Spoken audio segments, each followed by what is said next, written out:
Io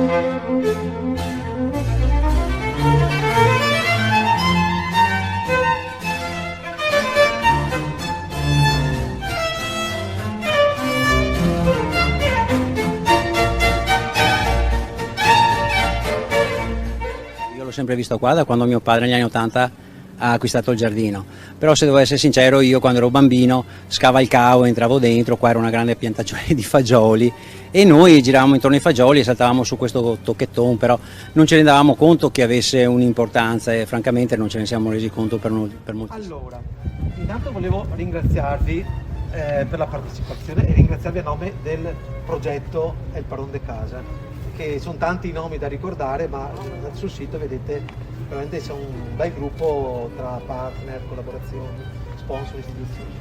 E, qua abbiamo allora la soprintendenza, l'archeologa Sara Bini, giusto?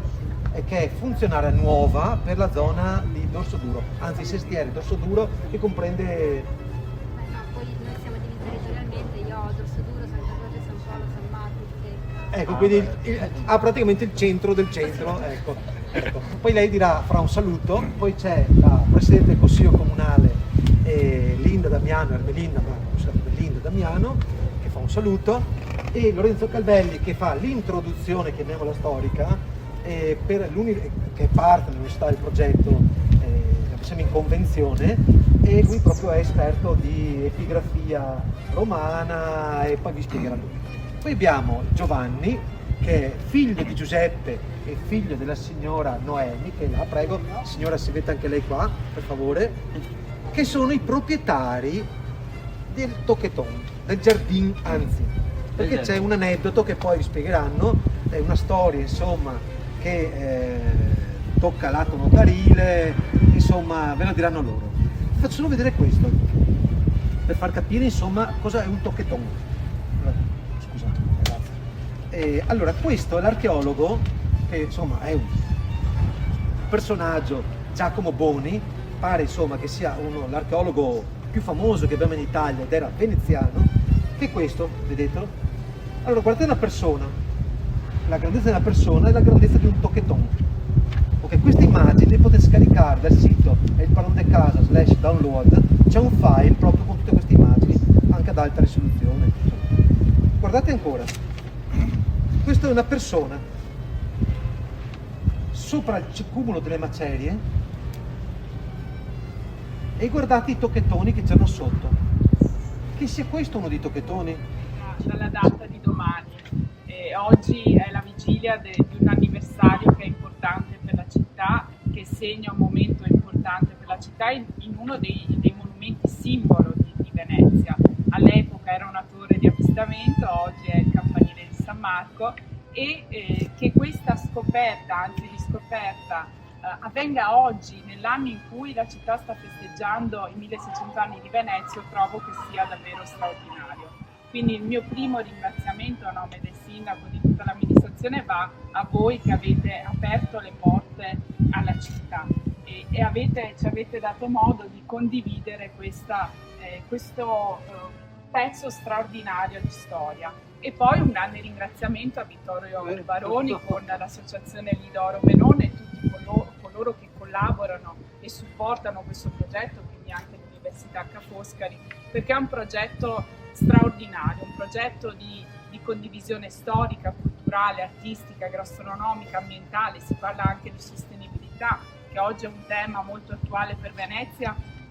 Sappiamo che da pochi giorni è stato avviato ufficialmente il progetto Venezia Capitale Mondiale della Sostenibilità, quindi credo che si intreccino tanti pezzi della storia di Venezia, una storia che è conosciuta in tutto il mondo, di cui andiamo fieri ed orgogliosi tutti, e poi il progetto che ruota attorno a un simbolo importante, che è quello del campanile, un simbolo di resilienza, come resiliente è sempre stata Venezia e i veneziani, un simbolo quindi di rinascita in un momento tanto particolare, che è quello della pandemia. Tra l'altro i veneziani hanno sofferto ulteriormente perché prima c'era stata l'acqua granda.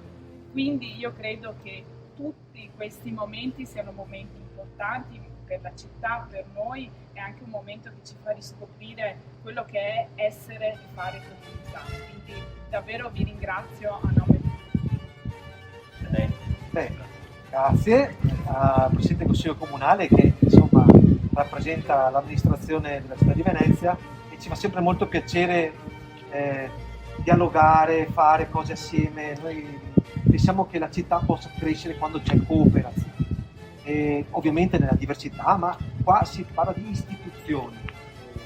E tra le istituzioni appunto Lorenzo Calvelli ha questo compito, è qua, c'è anche l'ufficio, si vede anche l'ufficio, ecco, ce l'aveva sotto gli occhi. Esatto, devo dire che sono rimasto stupito Rimasto stamattina quando stupito. siamo venuti qua. Ecco, tra l'altro questo, ho fatto una denuncia regolare secondo quello che prevede la normativa vigente, perché si corre in un penale se non si denuncia il ritrovamento in spiaggia.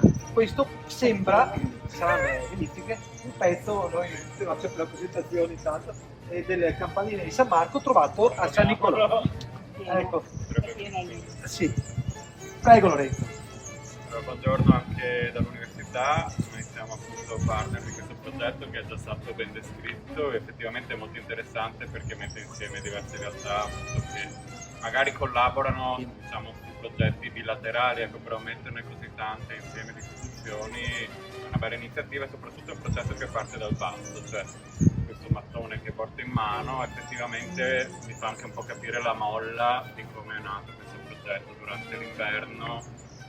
Quando eravamo in lockdown le persone al Lido in spiaggia nel tratto proprio compreso tra la diga di San Nicolò e l'ospedale raccoglievano molti di questi mattoni, ma insomma poi bisogna anche capire perché la normativa diciamo va interpretata, ecco, non sappiamo se questo sia effettivamente un reperto archeologico va studiato, però sappiamo di sicuro perché prima appunto Vittorio ci mostrava le foto che quando crollò il campanile di San Marco nel 1902 furono appunto inabissati i resti al largo della bocca di porto di San Nicolò in quello che potremmo quasi definire un funerale, un gesto molto rituale, perché chi di voi è veneziano sa che a Venezia non si butta mai via niente. All'inizio del Novecento si facevano le sacche, veniva creata la Sant'Elena, la Sacra Pisola, normalmente ci abbiamo riflettuto sopra anche con i miei colleghi, per quanto sia diciamo i resti del campanile di San Marco sarebbero rimasti molto utili per andare a riempire una città che si stava ancora creando. Invece la scelta di inabissarli pensiamo che possa aver avuto anche un valore ideologico, ecco, cioè a differenza di tanti altri rovinassi come si è detto prima che venivano appunto recuperati, lì si è scelto proprio di defunzionalizzarli, di seppellirli. Sappiamo che appunto la bambina Gigetta volle tenere un mattone.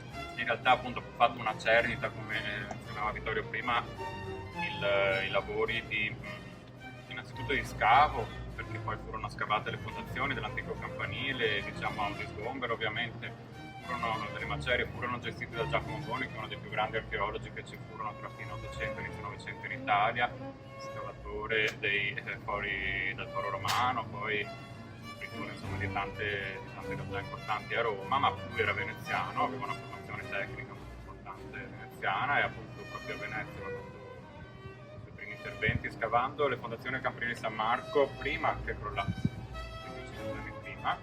Poi quando il campanile crollò fu richiamato lui a fare queste indagini e volle selezionare dei pezzi che possiamo ancora vedere in Museo Diocesano a Santa Apollonia. E la cosa interessante, almeno per me che insegno storia romana, è che nel campanile appunto di San Marco, quello del X secolo, furono trovati moltissimi manufatti proprio di epoca romana reimpiegati. Cioè, la torre medievale era in realtà fatta tutta con oggetti materiali di recupero di epoca romana, quindi mattoni innanzitutto ovviamente, perché i mattoni non si producevano all'alto medioevo, quindi venivano solo reimpiegati mattoni antichi, ma anche pietre, rilievi, cioè tutto quello che poteva servire per creare sia diciamo, il massicciato di fondazione sia poi la canna della torre campanaria. E questo appunto ovviamente si trattava di una mole di materiali enorme, fu fatta una selezione, furono tenuti per esempio i mattoni con il pollo, dicevamo prima i mattoni che potevano avere anche dei resti tra virgolette simpatici come le zampe di animali, di cani, di gatti che potevano averci camminato su per textura. Furono tenute le pietre con iscrizioni, alcuni materiali furono tenuti ma non sappiamo dove sono andati finiti, quindi c'è una caccia secondo me da fare perché io penso che siano ancora qua da qualche parte a Venezia, in qualche deposito.